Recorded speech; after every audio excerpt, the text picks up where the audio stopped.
ইমানের পথে চলছো, হেদায়েতের পথে চলছো, এমন এক সময় আসবে যখন আমাকে তোমরা পাবে না, আমি বিদায় নিয়ে চলে যাব।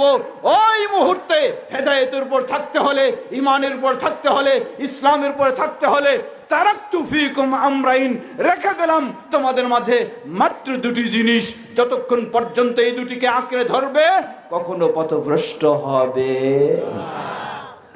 একটি হলো মালিকি মাযহাব, আরেকটি শাফি মাযহাব।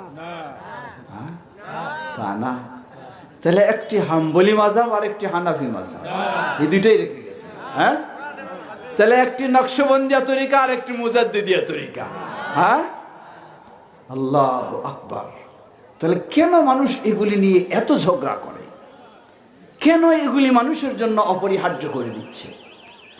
নবী সাল্লাল্লাহু আলাইহি ওয়াসাল্লাম বলেছেন যা স্পষ্ট, তারাকতু ফীকুম আমরাইন, রেখে গেলাম তোমাদের জন্য মাত্র দুটি জিনিস, যতক্ষণ পর্যন্ত এই দুটিকে আঁকড়ে ধরবে কখনো পথভ্রষ্ট হবে না। কিতাব আল্লাহ, একটি হলো আল্লাহর কিতাব আল কোরআনুল কারীম, অপরটি হলো সুন্নতি নবী মুহাম্মদ সাল্লাল্লাহু আলাইহি সাল্লামের সুন্নাহ বা হাদিস। লিল্লাহি তাকবীর, লিল্লাহি তাকবীর। এটাই হলো হেদায়েতের পথ, এটাই হলো ঈমানের পথ, এটাই হলো ইসলামের পথ। যেই যুগে, যেই সময়ে, যেই অঞ্চলে, যেই ভূখণ্ডেই আপনি হন না কেন, যদি আপনি হেদায়েতের উপরে থাকতে চান তাহলে আপনাকে এ দুটোই মেনে চলতে হবে। এ দুটোই মেনে চলতে হবে।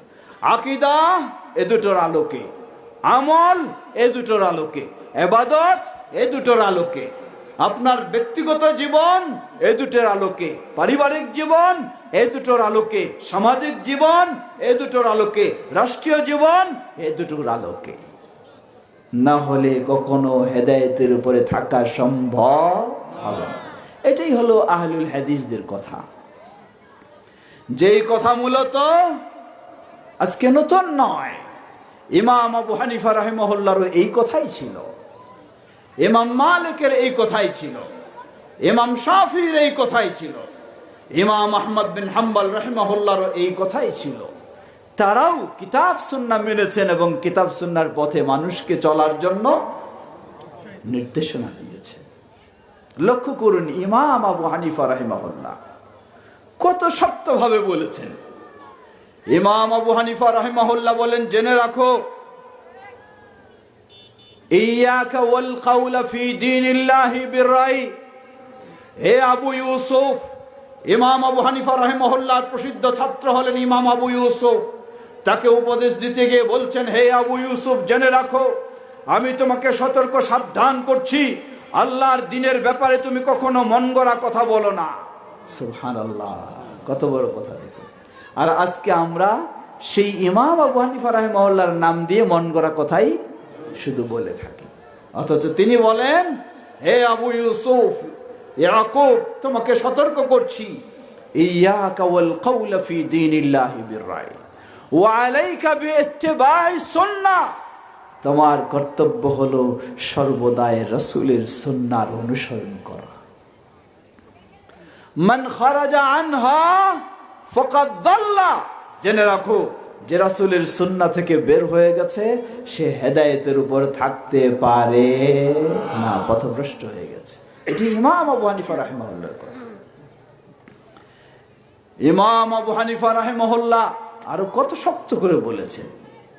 তিনি বলেন, জেনে রাখো, আমার কোনো কথা যদি আল্লাহর কথার সাথে বিরোধ হয়, আল্লাহর রাসূলের কথার সাথে বিরোধ হয়, আমার কথাকে ছুঁড়ে মারো, আল্লাহ এবং তার রাসূলের কথাকেই গ্রহণ করো। সুবহানাল্লাহ, এটি ইমাম আবু হানিফা রাহিমাহুল্লাহর কথা। একইভাবে ইমাম মালিক, ইমাম শাফি, ইমাম আহমদ বিন হাম্বল রাহিমাহুমুল্লাহ, তারা সবাই বলেছেন, সুতরাং আল্লাহর কাছে তারা সবাই মুক্ত, কেউ আল্লাহর কাছে অপরাধী নয় ইনশাআল্লাহ। কিন্তু মানুষেরা আজকে সেই ইমামদের নাম দিয়ে অনেক কিছু ছড়িয়ে দিয়েছে যেগুলি আসলে কখনো সেই ইমামগণ করেন নাই। আজকে আহলুল হাদিসেরা সেটাই বলে।